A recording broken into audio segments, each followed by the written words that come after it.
Why was there no German Mafia in the US history?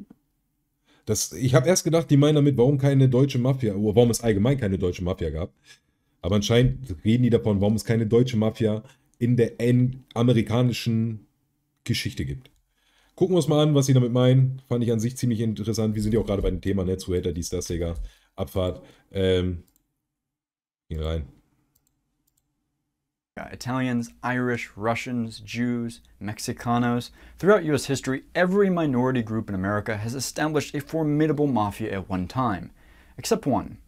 The Germans. So why was there never a German mafia in American history? You may have never noticed, but the lack of a German mafia is a curious gap in American history, as logically it definitely should exist. You see, between 1840 and 1890, the Germans were the largest single ethnic group immigrating to the United States. For over 50 years, millions of Germans washed ashore in New York and Boston like algae overgrowing a warm lake. Indeed, during several key battles of the US Civil War, native Germans speaking zero English filled out entire regiments in the Union Army. The 52nd of New York, 9th of Iowa, and 74th Pennsylvania, to name just a few. So vast were the waves of German bodies crashing on America's shores every year that of approximately 516,000 Union soldiers, 200,000 were born in the German Confederation. And after the war, it did not stop. Between 1880 and 1890, another 1,500,000 Germans immigrated to the US, by this time forcing the Garfield administration to grapple assimilating the largest share of foreign-born people in the United States in her entire history. And only 3 years later, by 1893, over 800 German-language journals were being printed in the United States every month. It may seem hard to believe now, but more Germans fled Europe for America than Irish and Italians combined. By 1930, 1 in 10 US citizens were German Americans. Laber doch nicht, Digga. Also ich habe auch eine Cousine in Amerika, das muss ich halt auch sagen, Bruder, ne? Aber ich habe nicht gedacht, dass es so viele Deutsche sind. And mafias had... Oder ist so eine Großcousine, die ist, glaube ich, 40 oder sowas, ne? Also. Kann schon sein. So eine amerikanische Milf. spread their roots deep into American society. You see, at the dawn of the 20th century, there were many lucrative mafias, including the Cosa Nostra, Italian, the Kosher Nostra, Jewish, the Hudson Mobsters, Irish, the Purple Gang, Jewish, the West Side Mob, die Purple Gang, so müssen wir uns auch nennen, Irish, and the infamous Russian Mafia, Солнцевская братва. Bingo. However, crucially, there were no sauerkraut kids. Despite vast, overwhelming immigration and a shared sense of cultural identity, or a language at least, the Germans never developed a mafia in the United States. Why? Deutsche sind halt Deutsche, ne? Deutsche sind halt Deutsche, Bruder, ne? Die sind dafür bekannt, dass sie an Gesetze halten. Ja, willst du machen? Oder bist du anderer Meinung, mein Sohn? Also, ne? Was soll ich sagen? Guten Hunger. Danke. Well, the answer is unclear. It's never been studied. ChatGPT won't give you a good answer. However, from our investigation, German-American immigrants can be divided into two categories.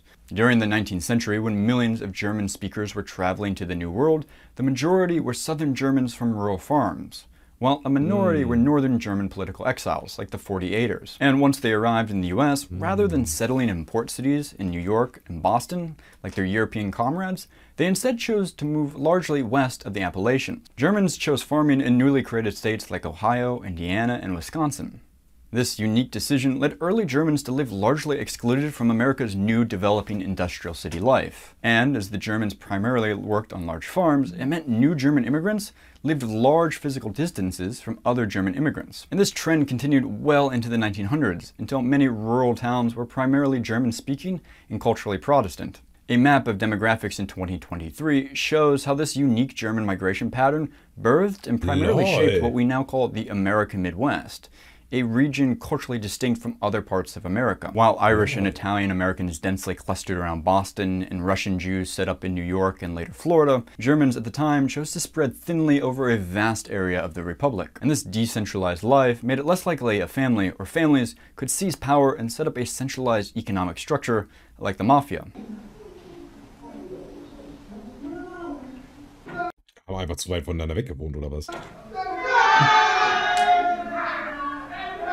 Additionally, because Germans, compared to other Europeans, earn their living from farming and rural trade, far away from the epicenter of American industry, it's likely they didn't experience the extreme levels of discrimination their Irish and Italian brothers did, like being cut out of labor jobs. Therefore, Weil die schon mal am Arbeiten waren. Nicht Spaß, Digga. Hey. Ja, also. they likely felt less of a necessity to organize into hierarchies like the Italians and Irish did Aber der in Maul order gibt to open illicit businesses where they could earn a living in the city and provide for their families, in the more libertarian markets like gambling, drug running, prostitution, and racketeering. But finally, the total lack of a German mafia could rest on perception, as outside Chicago, all major American cities during the Gilded Age were located on the East Coast. And since metropolitan life took place far away from the heartland, what nefarious activities did occur 1,000 miles away on the Great Lakes or Great Plains were of little concern to the average American, let alone the wealthy, prior to the automobile, telephone, or radio. It's likely any German criminal organizations that did occur went less documented by newspapers and police, as at the time these institutions existed mainly in large cities, where the Irish, Italians, Jews were already attracting focus and operating. Indeed, almost as a corollary to the millions of poor Germans settling the Midwest, the rich, educated Germans did prefer the cities. People like Albert Einstein, Fritz Lang, Marlene Dietrich, Hans Das Hofmann, ist Walter Geschichtebuch von vor 30 Jahren. Ich schwöre, Alter. Ja, jetzt, also im Endeffekt will er uns damit sagen, dass die Deutschen schon immer zu lammfromm waren. Die kamen nach Amerika, um zu arbeiten. Die haben da ihr Leben lang gearbeitet, haben alle mehrere Kilometer voneinander weg gewohnt. Und selbst wenn die mal irgendwelche kriminellen Sachen gemacht haben, gab es da, wo die gewohnt haben, einfach keine Polizei, die das hätte verfolgen können. Danke dafür, Bruder. Kroppes, Kurt Weill, Franz Boas, Max Weber. Again, however, these German immigrants faced less discrimination to earning a living, as they were able to write or teach for a living rather than forced to sell their labor. Over time, this meant the Ist Albert Einstein Deutscher? Ja, ne? Ist der Deutscher? Wer? Albert Einstein? Ja, Deutscher. Ich meine Österreicher. German-American Digga, Aber halt alle deutschsprachig, Österreicher, was soll denn die Scheiße, Junge? organization that did occur in the United States was often frequently more political than economic, a la mafia in nature. By the 1930s, German-American thinkers and writers had had more time to unify their brethren on political or scientific causes, like teaching physics at the University of Chicago, brewing beer in Milwaukee, or goose-stepping in New York City. Ironically, in a karmic twist of fate, in the US, it would be the Jewish mafia that beat Germans senseless during Adolf Hitler's rise to power. Sie sollen uns in Ruhe lassen!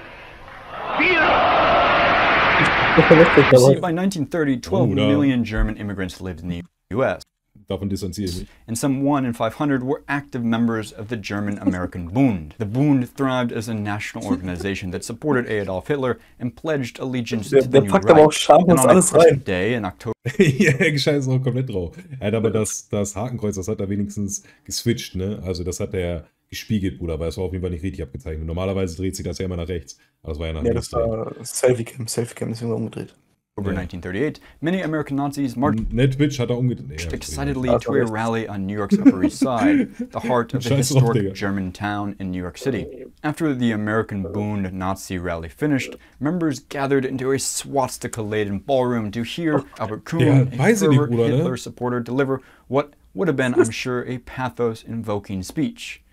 But it never happened. According to news reports at the time, a Mr. Mayor Lansky and his Jewish gangster friends, along with a group called Murder Inc., quietly arrived at the rally, broke into 3 groups, and surrounded the building. As Kuhn gathered his notes to give his talk, 5 Jewish gangsters entered the ballroom's 2nd floor, while 5 more waited outside with pool cues and baseball bats. In the back of the room, Mr. Lansky and his Jewish men entered, listened briefly to the Nazi speech, and then unleashed mayhem. So ein A radikales first-hand witness Video. of the event, Die wurden einfach von Juden geboxt, ne?